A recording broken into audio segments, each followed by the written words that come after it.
Arvuti, Windows, PC. Sellest me oleme kõik midagi kuulnud.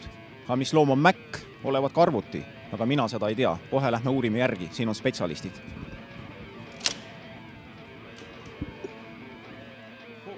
Ohoo, täielik Maci paradiis ju. Lähme vaatame mõnda lähemalt.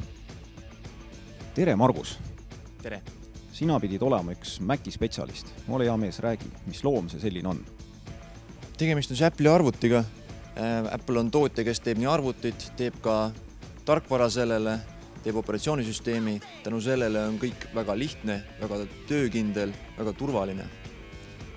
Aga inimesed, kes on rääkinud kogu aeg ainult Windows ja PC ja hirmutavad, et Mac on hirmus keeruline ja raske ja seda keegi ei oska ja üldse igavene jama on.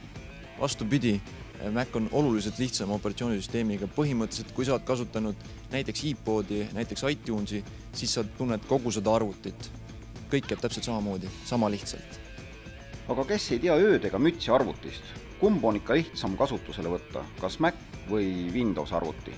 Tegelikult igal juhul Mac, sellepärast et kõik on valmis juba, võtad karbist arvuti välja, kõik on juba olemas arvutis, midagi installeerima pea hakkama.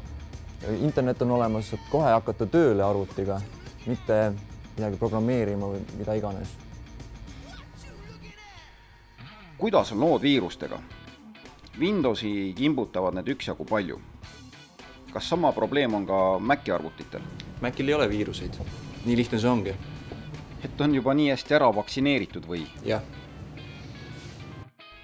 Need on siin Maci sülearvutid, aga kas on olemas ka tavalisi lauaarvuteid? Ja ikka on, ma kohe näitan. See ongi kõik. Arvuti osa on kõik siin juba ekraani sees. See on kõik, mis arvutil on. Kõik programmid, sul alguses tarvis on kohe siin all olemas. Ilusti kättesaadavad. Alustades siis Safaris, mis on interneti jaoks, meiliprogramm, aadressiraamat, kalender, muusika kuulamiseks, fotode arhiveerimiseks, iMovie, see on siis filmide töötlemiseks, GarageBand, mis siis teed ise muusikat, õpid kitarri mängima, õpid klaverit mängima. Ole hää, näita nüüd minule ja teistele paadunud Windowsi kasutajatele, kuidas siin programme käivitada ning mis muid vigureid siin teha saab. Kerge hirm selle Maci kasutamises igastahes on.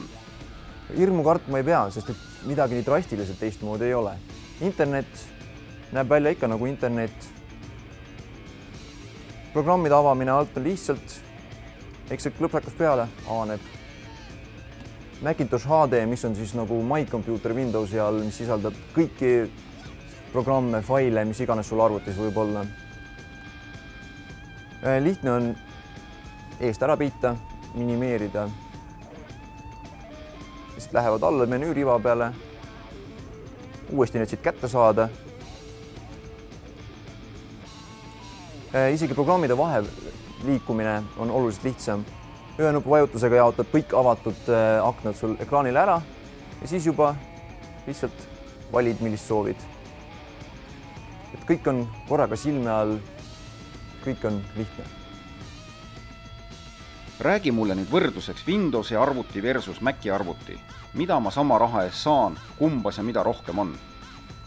Tegelikult Apple'i arvutiga sa saad rohkem, sellepärast et esiteks ta on juba võimsam, midagi ei pea hakkama juurde ostma, veebikaamera näiteks on olemas kohe, DVD kirjutajad ja samas see tarkvarapakett, mis tal kaasas kohe on, kus on siis kõik need samad videotöötluseks väikeseks, fotode arhiveerimiseks, muusika, kõik on kohe olemas. Igas arvutis, igas Apple'i arvutis.